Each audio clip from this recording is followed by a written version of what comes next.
Hi అండి, welcome to our channel. ఈరోజైతే మనం ఆలు మసాలా రోస్ట్ ఎలా తయారు చేయాలో చూద్దాం. ఇది చాలా ఈజీగా ఉంటుందండి ప్రాసెస్, తప్పకుండా ట్రై చేయండి. ముందుగా ఒక ప్యాన్ తీసుకోండి. ఆ ప్యాన్లో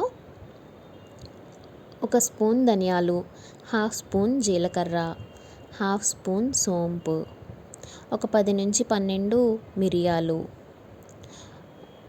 8 లేక 10 ఎండుమిర్చి, నెక్స్ట్ 4-5 వెల్లుల్లి రెబ్బలు,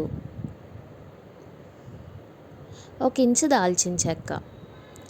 ఇవన్నీ ఒకసారి ఫ్రై చేసుకోండి. అవి బాగా కొంచెం ఫ్రై అయ్యాక అందులో వాల్నట్స్ వేసుకోండి. మీకు ఆ వాల్నట్స్ ఫ్లేవర్ అయితే ఇష్టమైతే కనుక కొంచెం ఎక్కువ వేసుకున్నా పర్వాలేదండి. నేనైతే మీడియంగా ఒక 5 to 6 వాల్నట్స్ అయితే వేసుకున్నాను. చాలా బాగుంటుందండి, హెల్తీగా. ఎప్పుడు జీడిపప్పే వేసుకుంటాం కదండి, ఈసారి ఇలా వాల్నట్స్ వేసి ట్రై చేశాను. చాలా బాగా వచ్చింది టేస్ట్ అయితే. ఈ అన్నింటినీ బాగా ఫ్రై అయ్యాక కొంచెం చల్లారనివ్వండి. చల్లారనిచ్చాక ఇలా ఒక మిక్సీ జార్లో తీసుకుని ఫైన్గా గ్రైండ్ చేసుకోండి. ఆ ఫైన్గా గ్రైండ్ చేసుకున్న పౌడర్ని ఒక బౌల్లో వేసుకుని పక్కకు పెట్టుకోండి. తర్వాత 2 లార్జ్ సైజ్ పొటాటోస్ తీసుకుని వాటిని ఈ షేప్లో కట్ చేసుకుని ఒక బౌల్లో వాటర్ వేసుకుని అందులో కొద్దిగా సాల్ట్ వేసుకుని ముక్కలు వేసుకోండి. అవి నల్లబడకుండా ఉంటాయి. తర్వాత వేరే ప్యాన్ తీసుకుని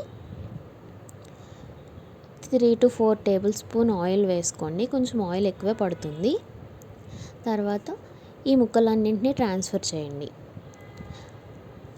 ఈ పౌడరేనండి మనం ముందుగా గ్రైండ్ చేసి పెట్టుకున్న పౌడర్ అది.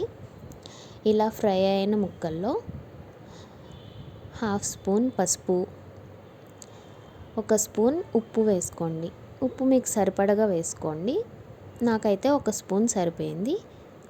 1 రెమ్మ కరివేపాకు వేసుకుని ఒకసారి కలుపుకుని తర్వాత మనం ముందుగా ఫైన్ పౌడర్ చేసుకున్న పొడిని మొత్తం అంతా ఇందులో వేసుకుని కొద్దిగా వేసుకుని కలుపుతూ ఉండండి.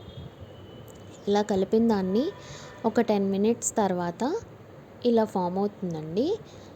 ఇలా ఫామ్ అయిన దాన్ని ఒకసారి బాగా కలుపుకోండి. ఆయిల్ అంతా పీల్ చేసుకున్నాక ముక్క చాలా మెత్తబడిపోయి ముక్కకి పౌడర్ అంతా పడుతుందండి. చాలా బాగుంటుందండి.